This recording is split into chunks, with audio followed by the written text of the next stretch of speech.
নমস্কার বন্ধুরা, সবাই কেমন আছেন? সুচিস্মিতা ব্লগে আপনাদের স্বাগত জানাই। তো ট্রেন থেকে নেমে বাসে করে আমরা চলে এসেছি জম্মুর কাটরাতে। তো আজ আমরা এই হোটেলটাতেই দুদিন স্টে করব। কাটরাতে আসার কারণ হচ্ছে এখানে আমরা বৈষ্ণব দেবী মন্দিরে যাব। টানা দুদিন পর ফ্রেশ হওয়ার যে কী শান্তি সেটা আপনাদের হয়তো বলে বোঝাতে হবে না।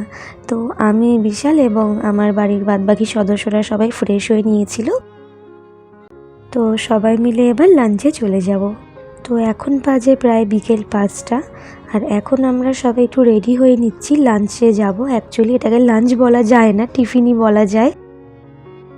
আর আজকের ব্লগটা কিন্তু মিনি ব্লগই, কারণ কাটরা থেকে যখন আমরা কাশ্মীর পেহেলগামে যাব তো তখনকার ব্লগটা অনেকটাই লং হয়ে যাবে। তো সেটার জন্য কাটরার ব্লগটা আমি ছোট করেই করলাম।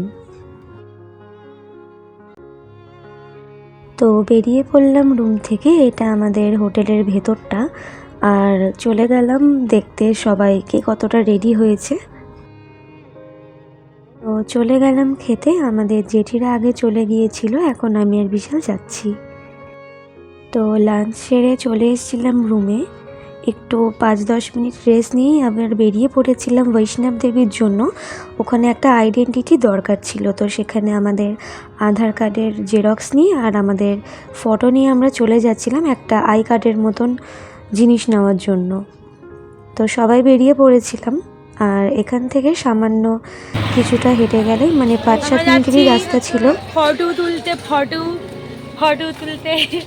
আবার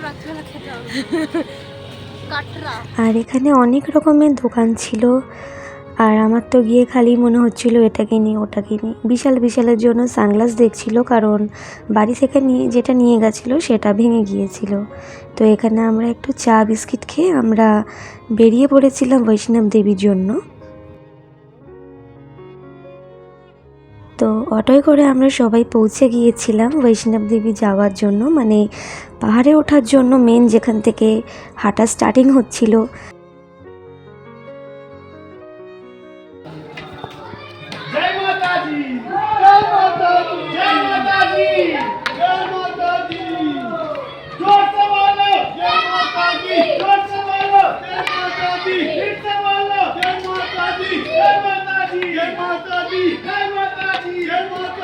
তো মানে ভেবেও একটুখানি অবাক লেগেছে যে জীবনে আমরা কোনো দিনই ভাবতে পারিনি যে একটা গোটা পাহাড় হেঁটে আমরা মায়ের কাছে যাব।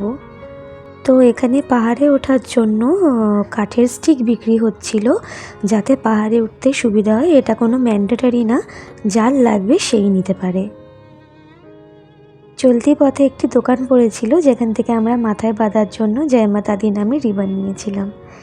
দেখুন, নিজের চোখে বিশ্বাস হচ্ছে না যে আমরা এতটা নিচ থেকে আমরা উপরে হেঁটে চলে এসেছি, ভাবা যায়?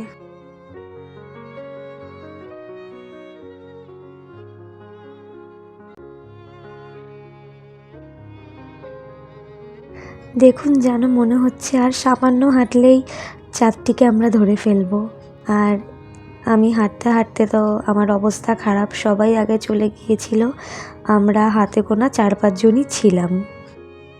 দুঃখের বিষয় হচ্ছে এটাই যে মাকে আপনাদের দেখাতে পারলাম না, কারণ মায়ের কাছে গেলে ফোন জমা নিয়ে নিচ্ছিল। তো আমরা আগের দিন রাত 9টায় বেরিয়ে পরের দিন বেলা 12টায় আমরা এসেছি, মানে আমরা রীতিমতন আধা ঘন্টা কি 45 মিনিট বসে আমরা টানা হেঁটে গেছি। তো শরীরের অবস্থা, পায়ের অবস্থা দুটোই খারাপ হয়ে গিয়েছিল, তো মিডিলের ভিডিও করতে পারিনি, মানে অবস্থাতেই ছিলাম না। তো পরের দিনকে আমরা এসে টিফিন করে নিলাম। তো আজকের ব্লগটা এইটুকুনি রইল। পেহেলগামের ভিডিওটি আমি আলাদাভাবে আপলোড করব। আপনারা ভালো থাকবেন, সুস্থ থাকবেন, সাবধানে থাকবেন। আবার নেক্সট ভিডিওতে দেখা হচ্ছে।